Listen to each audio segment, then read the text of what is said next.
كان هو مقالك وجودن به إلى يقعد الشبيل كتسمعني كان هو مقالك وجودن به إيش مرت الليزة ضوضي ما أنت حكوها يا شن حيوان أو لا يقعد المقالة المصورة وجودن به كهر أنت يا سنتبركين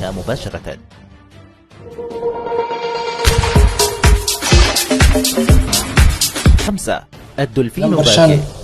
دولفين باكي بالفعل من دلافين المياه ودولفين كوعانها بدوينتا أو كبيرهان باتبرقاي نوعني وحا وكل نوران جري بدا ياغستين أي تشاينا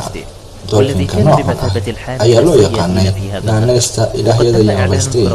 وحانا ولب بحي كلوميستيدا كلوميسين جرتي بدا سياغستين دورقويسا أي لو دواقي لويكن اللحدي وحي لناسك دنبي هبتي سلام عرق دولفين كان أي كوعانها مدى قروح بدن إيو بالاشي ساعدات لركيسا أي قاري لو متر هلكا أو بلسكيسي وقاري انتو dhexaysay boqol soddon ilaa iyo 260 kilogram marka laga reebo indhihiisa yaryar wuxuu saa'id u caan ku ahaa afka dhooban oo hore u dheer taasi oo keentay inuu shabaho hawdka sababta dabargo'a ayaa lagu sheegay horumarka teknolojiyadda iyo warshadaha sidoo kale ugaarsiga joogtada ah ee lagu hayay iyo wasaqaynta badda ayaa ka mid ahaa sababihii ugu waaweynaa oo keentay dabargo'a dolfinka bariga 1980kii tiradiisa ayaa gaarayay ilaa iyo 4,000 oo dolfin balse wixii ka dambeeyay 2000 waxa uu gaaray 13 xabo oo keliya halka uu 2006 gabi ahaanba la waayay inkastoo dowladda China ay saartay qorar raadisa dolfinka noocani ah haddana gabi ahaanba badda waa laga waayay markaas oo lagu dhawaaqay dabargo'iisa oo sabab u ahaa gacanta bini'aadamka ee wasaqaysan number 4 libaax atlas ama libaaxa albarbari nooca libaaxan ayaa ku noolaa saxaraha iyo buuraha afrika waxaana dabargo'iisa loo saameeyaa xilligii roomaanka markaas oo ay u isticmaali jireen maharajaanada iyo reenkaha iyagoona libaaxyada isku diri jiray si ay dadku ugu soo daawashtagaan halkaasi oo ay ku baktiyeen in ka badan 100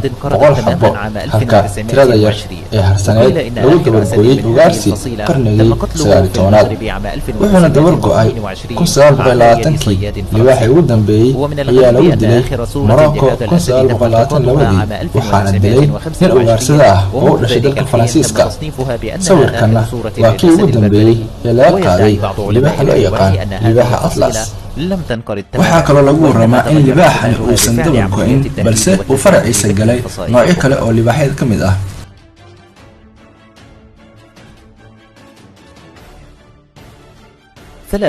النمر التسماني نمبر 6 شبالك التسماني وحيوان مدحه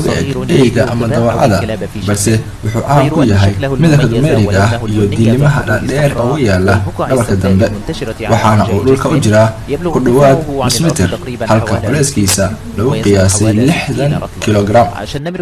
شبالك أيا كنولا أستراليا بس وحاسبان ودوغالي وغارسدا تاسو كنتي إن تردود أي اسنتو إلى أي كدبرقوان مقال كان أيا كي قدام بي ولا قاضي حيوانك شبالك تسماني أسيب حمو حيوانك ودن بي نوع عيسى وحالو يقاني مقع بنجامين كاسو بقتي كنسال بقول يصدن اللحدي وحان حلقاسي لو الرواقي دورقاء شبالك تسماني 2 طيور الليسان نمبر 2 شمبرتا الليسان waxaa shimbartan ku noolayd jasiiradda Laysaan waxayna caan ku ahayd jabirida iyo baaral gaagaaban halka dhererkeeda lagu qiyaasay 2.5 sentimitir oo kaliya taasi oo suurgelin weeday inay duusho balse waxa ay lahayd lugo awood badan oo ka saaciday inay ka kaaftoonto baaralka u saamixi waayay inay ku duusho kalarka shimbartan ayaa kala ahayd kaaki iyo madow waxaana dabargo'a loo sameeyaa abaar keentay in ay dhulka ka waayeen milihii ay uga barteen halka kisti u harsaneed ay ka boobeen bakaylaha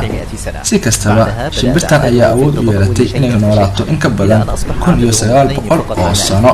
intaas kadib tiradooda ayaa aad u soo dhimay ilaa ay tiradooda ka soo gaartay 2 xabo oo kaliya sanadkii 1923 maamulka ayaa go'aansaday inay geeyaan meel ammaan ah si ay u dabargo'in, balse nasiib xumo iyagoo aanan gaarin meeshii loo waday ayay baktiyeen.